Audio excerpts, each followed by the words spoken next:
देखिए साहब, युद्ध के बादल छा रहे हैं। जो हमने आपको दिखाया है वो है पिछला युद्ध, 1971 का युद्ध। सेकेंड लेफ्टिनेंट अरुण खेत्रपाल परम वीर चक्र, 21 साल की आयु पे वो शहीद हो गए। ठीक है साहब, मेरे बैचमेट थे, मेरे जिगरी दोस्त थे, और ये एक मेरा हम्बल ट्रिब्यूट है उनको। और उनकी पलटन 17 हॉर्स, पूना हॉर्स, जिसको कि पाकिस्तान कहता है फख्र हिंद, प्राइड ऑफ इंडिया। कितने सारे राजस्थान के हमारे जो लड़के हैं वो उस पलटन में सर्व कर चुके हैं, और आज वहाँ पे आई भी हुई हैं विधवा उन वीर सैनिकों की जो उसमें शहीद हुए थे अरुण खेत्रपाल के साथ।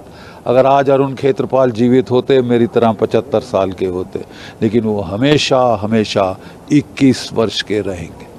ठीक है, 21 वर्ष के, ही विल ऑलवेज बी 21। तो ये मेरा व्यक्तिगत ट्रिब्यूट है।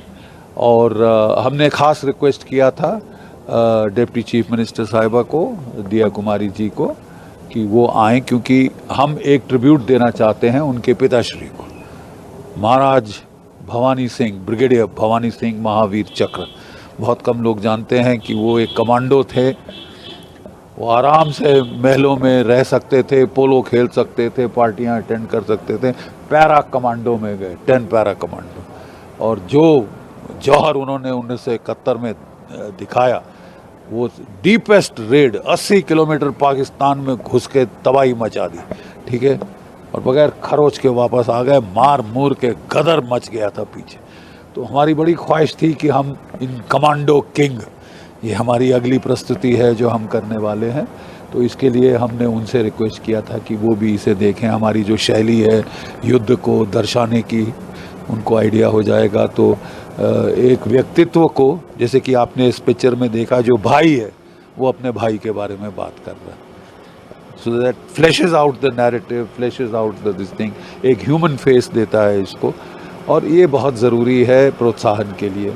एक ज़माना था जबकि राजस्थान के गांव-गांव में वो बार कवित एक तारा लेकर जाके गज बर छाती पृथ्वीराज की, आँखों भय मशाल, इस टाइप के कवित गा के, शौर्य गाथाएं गा गा के प्रोत्साहित करते थे। तभी हमारी शौर्य की परंपरा जीवित है। और अब शौर्य दिखाने का समय आ गया है। आप जानते हैं हमारे क्या हुआ है पहलगाम में, और आप जानते हैं कि हमारे प्रधानमंत्री जी ने क्या कहा है। तो हमें पूरा अंदेशा है कि अब पाकिस्तान पे बिजली कड़कने वाली है। कांग्रेस के जो सदस्य में आए उन्होंने ये कहा कि युद्ध ही कोई ऑप्शन नहीं है। अरे साहब, मेरे को किसी से पार्टी से 2 टके का लेना देना नहीं।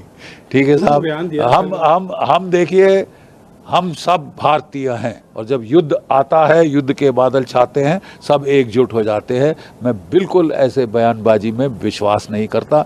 बहुत बहुत खेद की बात है, अगर आपने हमारी विधवाओं को रोते देखा है, हाँ, टेलीविजन के ऊपर, अपने 6 दिन की शादी हुई है और लाश पड़ी है हस्बैंड की।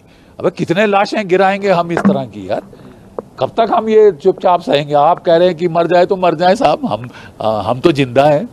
अरे तुम चुल्लू भर पानी में डूब के मर जाओ। ऐसे मौके में अगर आपका खून नहीं खौलता, तो ये खून नहीं, पानी से भी बदतर है, नाली का पानी है।